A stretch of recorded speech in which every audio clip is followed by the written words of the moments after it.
Tubig!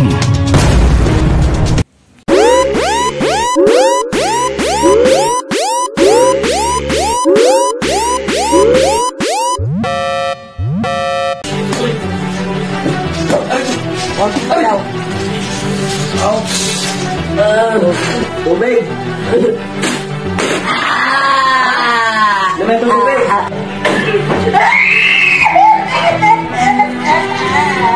Ayaw tumigil sala! Matagal na! Matagal na! Ako galit! Ako galit ako! Aray ko! Sino po na ulit? Ano ba? Sumagot ka! Isang mapagpalang umaga sa lahat mga idol. Ito yung ating mga gamit na mga sariling kasahan o sariling gawa.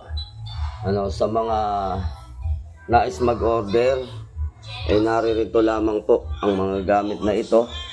At pumili lamang kayo para masabi ko po sa inyo ang kanyang presyo. Mag-PM lamang po sa aking Facebook account. Hanapin po ninyo yung mayroong blue check. At para kayo ay nasa legit na account. So, ito muna yung ating ipakita, yung napakalaki. Ito, oversize ang tawag dito mga idol. Napakalaki nito. Parang platito na siya. So, ito yung Infinito de Dios, no? Na 4 Evangelista yung harap. Ito yung ating unang-una na medalyon. So, oversize. Wala na pong ganitong klase na lumalabas. Bihirang-bihira na at tayo na lamang po ang meron nito. So, yun. PM lang sa maglilimusan yan. Meron din tayo ditong Saint Benedict. So, kakaiba naman tong isang Saint Benedict natin na gamit na to. So, yan. Medyo malaki din siya. Ito ay pwede sa mga bahay, sasakyan. So, yan. Mga magaganda mainom sa bahay, sa sakyan, sa altar. So, talagang pang tanggal siya, pang alis ng mga masasamang elemento, negatibo, kamalasan, at masasamang espiritu, no? O yung mga kapangyarihan ng curse, no? Na ibinabato o inilalagay sa bahay natin at mga sasakyan para tayo ay iwas panganib.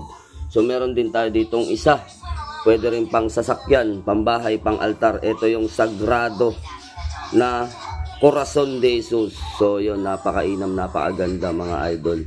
So ito yung isa sa mga pambahay. Pwede nyo rin dala-dalahin, ilagay sa bag, ano? O pwedeng ito. Yan, sagrado Corazon de Jesus. At ipakita muna natin itong ating Santo Cristo na version 1. Ayan yung lihim na salita sa likod. So version 1, yung inilalabas ko nito ay dignum. Ito sa akin kasi anubing yung aking inilagay, no? Yung mga inilalabas natin, pinalilimusan, puro gawa siya sa dignum. Ito yung version 1 ng Santo Cristo. So siya ay nakatingala, nakatungtong sa bungo, pantay ang paa. So talagang pandigmaan din siya. Ito naman ang ating version 2 mga idol. Ang version 2 natin ay Kristong talagang nakatingala, yung tinatawag na the last word. So yung kanyang IHS, tapos yung Henry na nakalagay sa kanya, then yung bungo, mga lods. So yan yung bungo, pantay paa. So ito ay may 4 Evangelista. Ito yung ating version 2 na tinatawag na Santo Cristo. Anubing din ang ginamit ko sa kanya. Then ito yung ating version 3 na napakasimple pero pandigma din talaga, nakatingala. So yan yung tinatawag na hapis na talaga, no? Pantay paa, nakatapak sa bungo. So ang ginagamit ko na kahoy dito pagka may nag-order nito ay panda kaki. So yun mga idol, ano man dito sa tatlo na to, ang gusto nyong order 1, orderin, version 1, version 2, version 3 ay meron tayo dito niyan. So dito naman meron din tayong ito, paborito nilang ilagay sa wallet. Ito yung tinatawag na Kristong Pagkabuhay. Ayan, kita natin yung kabaong na bumangon siya. Kristong Pagkabuhay na merong tinatawag na istasyon. So yan yung bawat ginawa niya nang siya'y bago ipako, ano. So yan, istasyon ng pagkabuhay. So ito, mainam sa bahay, swerte rin ito sa negosyo, swerte sa tindahan. At pag sinabing pagkabuhay, marami nagsasabi mahusay siya sa bala. Maging ito man, no, mga Batanggenyo naniniwala na kapag ka nakatingala, pantay paa at nakatapak sa bungo, ay naniniwala silang mahusay sa bala. Ang tanging masasabi lang natin, ito ay hindi pa natin napatestingan dahil bawal naman talaga magpaputok sa ngayon. So hindi tayo aari, baka tayo ay madampot. So meron tayo ditong dalawang klase naman ng San Benito. Ito yung San Benito na sarili nating version. So yan mga idol, napakaganda at napakainam na Saint Benedict na inilabas natin ngayon lang. At merong Saint Benedict na nauna nating ilabas, itong San Benito Ermitaño. So yung hulmahan nito, ang pinagkunan, yung pinahulmahan ko ng ivory. So yan. At ito naman ay Anima Sola.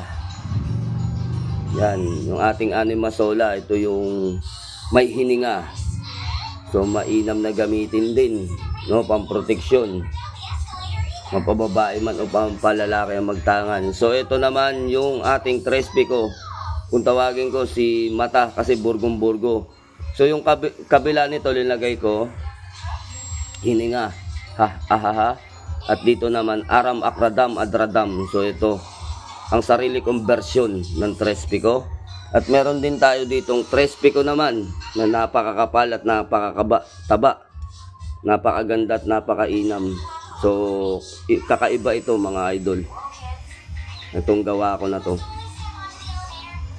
Lahat ng nakikita nyo rito na gamit natin, kung bakit ganyan kakikintab, nakala mo ginto na ang gaganda, iyan ay merong kalis na sangkap. Hindi tayo gumagawa ng ano man dyan sa mga yan ay walang sangkap na kalis at kampana. Ito naman yung hexagram na 3 kamay ng pagbasbas sa infinito. Yung mata na yan, infinito de Diyos yan. Ito yung 3 persona. So yan mga idol. So Yahweh, yung nakalagay sa Yahweh bracelet natin. So napakainam na gamitin ito. Ito kahit wala nang dasal-dasal ito, talagang matindi at mainam itong isang gamit natin na to. So meron tayo ditong isang pagkabuhay. So kakaiba, galit na galit, no, yung kanyang mga rayos. So yun, sinasabi nila na maisa rin ito sa mahusay sa bala. Sa akin kasi hindi pa ako nagte-testing sa medalyon yan. Depende rin kasi yan sa pagtatangan mga idol. Kung maganda yung iyong pag-aalaga sa medalyon, kung maganda yung iyong pagtatangan at pagpapakain, ay talagang paubrahan yan. So ito naman ay San Miguel Arcangel. At ang likod ay mahal na birhen na may karga-karga, no? So ito ay Tansumpula. Ito, pwede kayong magpasadya nito. Simple lang siya. Pang-depensa rin siya. Laban sa kulam at barang. So meron naman tayo ditong Santo Niño, kulay pula din, na nakatapak sa bungo, na ang ibig sabihin ay nasa ilalim ka ng ang tao ay nasa ilalim ng kapangyarihan ng iyong tangan. So mapapasa ilalim mo siya. Ang galit na galit pa yung kanyang ari. So meron tayo ditong birhen na pinutungan ng korona. So napakainam, napakaganda. Yung Anima Sola, no, nandyan din sa kanya. So kumpleto na, may hininga. At yung 7 birhen, 6 na birhen, bali 7 yan. Ito yung isa na birhen, no. So ayan, pinutungan ng corona, nandyan din ang araw at buwan. At sa likod naman ay yung Santissimo. So napakainam at napakaganda na ito mga lods. Talagang tayo lang may mga kasahan na ganito klaseng kabibigat na mga medalyon. So ito naman, hindi ko na ilalapit. Ito yung puso ng Infinito. May mga salita kasi dyan na iniiwasan ko. Para kapag kakinopya man nila, bahala sila sa buhay nila. Hindi nila alam yung salita na nakasekreto dyan para hindi gumana yung kanilang pinirata. So ang likod naman ito ay Infinitong nakawala na sa bato. So yan ang tunay na Infinito. Kasi yung nasa loob ng Infinito, hindi pa naman Infinito yun, nasa loob ng bato. Hindi pa yun Infinito mga idol. Ang tawag sa kanya, Encanto de Dios o Pook. So ito, pag nakawala na siya sa bato, yan ang tunay na Infinito. Kaya ito yung talagang hanapin. So ito, yung pagbasbas ng 3 persona sa kanya, nandyan na, nakatingin na sa kanya. So ito si Ninuno. Tapos ito yung 24 na matatanda. Tapos yung 2 ninuno pa. Kasi ito yung mga lihim na pangalan na nandito, yung mga basag. So may basag din yung bato kung paano siya nakawala. So yun, napakainam at napakaganda na itong isa na to. So ayan ay ating pinalilimusan. Medyo may presyo nga lang talaga to kasi kakaiba talaga siya. Bukod sa kakaiba, talagang wala kayong makikitang kasahan nito sa iba. Maging mga gamit ko naman talaga, wala kayong makikitang kasa ng iba niyan. Promise, tayo lang ang meron yan. Kung meron man sa iba, sila ang gumaya, hindi ako gumaya. No, so eto naman ay yung tinatawag natin si Amahan. So ito Alpha Omega. Yan, nakaukit naman sa kanya Alpha Omega. Ito, ipapaliwanag ko na lang kung ano ibig sabihin ito sa inyo. Hebreo yan. Letters, Hebreo letters tong dalawa na to. Ito Hebreo din, kaya lang yun yung Yahweh o Yod He Vav He. Tapos may hininga. Then yung kanyang likod na napakaganda. Yung nasa likod niya, Oya. Ayan o. Oya. Oteus, Echerus, Athanatos, tas Alpha Omega pa rin. So may 3 anghel na Aeya. Ano pa nga hanapin mo? Ang ganda ng kasa. So tunog pa lang yan mga idol. Talagang ano na. Ayan, sa singsing pa lang yan bumabangga sa silver. Yan ay talagang maririnig ninyo at makikita ninyo na ito ay gawa sa kampana at kalis. Kaya parang medyo gold na yung kanyang kulay. Kakaiba na. So ito, meron din kakaiba dito sa Infinity na to. Bukod sa ang taba niya, talagang buong buo ang mga letra. Ayun, yung hininga na hindi makikita sa gawa ng iba. So, ibig sabihin, buhay na talaga. At kayo na lang yung kulang, yung inyong pagpili sa kanya at pagbili sa kanya. So, yun na lang ang kulang. Ito, 3 persona, Alpha Omega, STM, tapos yung Poder, tapos yung 24 Asiano, tapos yung Maria, basag ng Maria. So, ano pa? Wala nang hahanapin pa. Ito na talaga. Isa sa mga mabigatang gamit pang kombate spiritual. So talagang ang daming dedepensa sa dyan. So ito naman, naging talamak na to sa merkado. Ito ay lumabas at naparisa na. So ito yung Infinito ng araw at buwan. So ayan o, animasol ang ganda. So ito, marami ng kumopya nito pero wala sa kanilang sangkap na kalis at kampana. Yung iba sinasabi may mga sangkap daw, alamin ninyo kung talagang totoo. Baka kayo ay madali. So ito, bagong labas, bagong kasarin mga idol. Ang ganda nito, mahal na birhen. Manipis lang siya, ninipisan ko talaga sa mga naghahanap na maninipis. Mahal na birhen. Yung harap ay San Miguel. So balanse mga idol, talagang balance na balance kayo dyan. Dahil isang pandigmaan at yung isa naman pampalamig ng mainit na ulo, kasi ito mainit sa ulo to. So babalansihin niya. So yun yung kagandahan. Kapag meron kayong mga tangan na ganito, kailangan may tangan kayong birhen. Kaya napakainam at napakaganda na meron kayo nito. Kasi pambalansi yan sa lahat ng inyong mga tangan. Tapos kalis pa yung Santissimo pa yung nilagay ko rito. So ayun, talagang babalansihin niya lang. Tamang lamig lang yung ulo mo. So ito, 3 pico ng hininga. Ayan, oh, huwag abahi kaak. So andyan pa yung Aromaea, yung pitong anghel. So ito, tangan-tangan ko, ito yung sinusot ko. Ito yung pinakamataas sa lahat, mga idol. Ito yung pinakamataas sa lahat na 3 pico. No, yung panglihim na pangalan na yan. Tapos ito yung hininga. Tapos EDG, yung 4 Evangelista, nandyan din nakakasa. Tapos yung Corona Clavo, yung kanyang sabitan.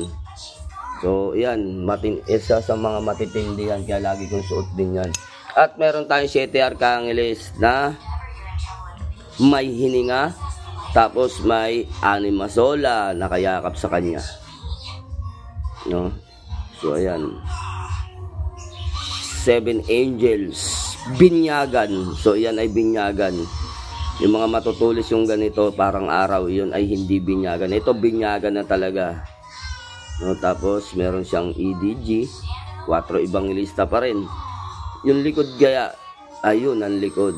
Si San Miguel Arcangel naka full butter gear. Tapos ang paa ay naka step forward na. So ito sa mga kumbatero at mga nagnanais matuto ng spiritual. No, so yung 4 niya diyan ay parang serapim na siya diyan. Dahil 6 na yung bumukang pakpak niya. Full butter gear pa. So, ayun, sa mga naghahanap ng pang-combate spiritual, talagang pang-malakasan, yung sinasabi nilang mga pandurugan daw. So, ito na, ang hinahanap ninyo. Ano? So, may San Miguel Arcangel ka na, 7 Arcangeles pa. Yun lang, napakasimpleng kombinasyon yan, pero napakaganda. So, ito ang ibig sabihin nito, San Miguel Arcangel. Ito yung kanyang Hebrew names.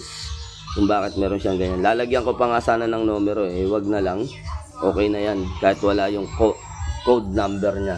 So ito yung isa sa mga pinagmamagaling ng mga Batanggenyo, ang Inihota. So ang dami nagsasabi, mahusay daw talaga ito sa bala, itong Inihota. No?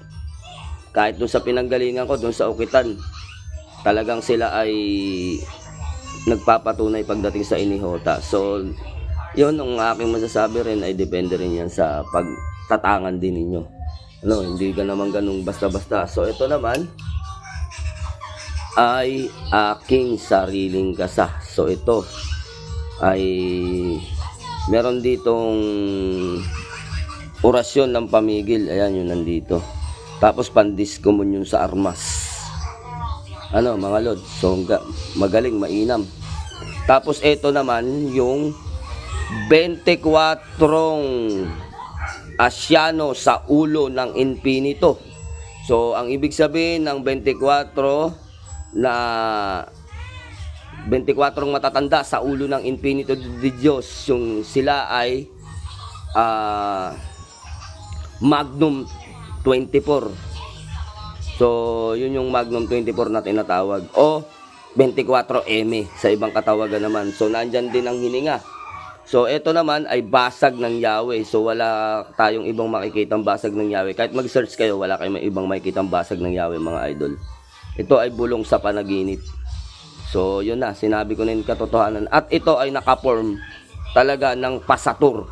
Saan ka magsimula? Pataas, patagilid, pabalik, o papunta doon, o papunta dyan. Basta isa yung form yan. Kaya yan tinawag na satur ng Yahweh. At nandyan yung 4 Evangelista. Ayan, o. 4 Evangelista at mayroon pa siyang araw at buwan. So, napakatindit, napakainam. So, para saan naman itong 20, yung Magnum 24 na to? Itong Magnum 24, kilalang kilala yan ng mga antingero na iyan ay kabal sa buto, kabal sa ulo hanggang talampakan. So, dun siya mainam at matindi. So, naka-hexagram pa. Ang mga hexagram talagang isa rin sa mga mahusay sa bala din talaga siya. Ayan, lalo na ang Kristo, kilalang kilala. Meron dyan susi, KKKS. So, hindi nila alam yan kung anong uri yan. Kaya kapag kayo ay nag-order nito, tayo lang ang nakakalam kung ano man ito. Then, meron tayo ditong tinatawag na 28 Familiares. So, yung 28 Familiares natin, so mag-order nito, pricey lang talaga siya, mga idol. Dahil ayan, oh, may laman siya at palaman. ano yung kanyang palaman. Pakita natin ng konti. Parang ayaw niya magpakita, ano? Ayan, oh, mga idol. Ayaw ko lang ibuka. So ayan, lakit. Speaking of lakit, ito gagawa din tayo ng lakit na ito. Kaya lang mas mahal. Ano, mga lods. So ito, kayang-kaya naman ninyo yan basta mapag-ipunan lang. So yun yung mga pagkakahanay ng ating mga pinalilimusan. Kaya kung kayo ay mag-order, mag-PM lamang kayo sa aking Commander Leon account na may blue check. Tanging may blue check lamang kayo mag-PM. Huwag kung kani-kaninong Commander Leon na gumagaya sa akin. Ano? So ako naman ay voice record kapag nakakausap ko kayo. So yan mga idol, maraming salamat sa inyo. At PM lang sa inyong napupusuan na ating mga medalyon na sariling kasa at may sangkap na kampana. So yun, God bless you more mga idol.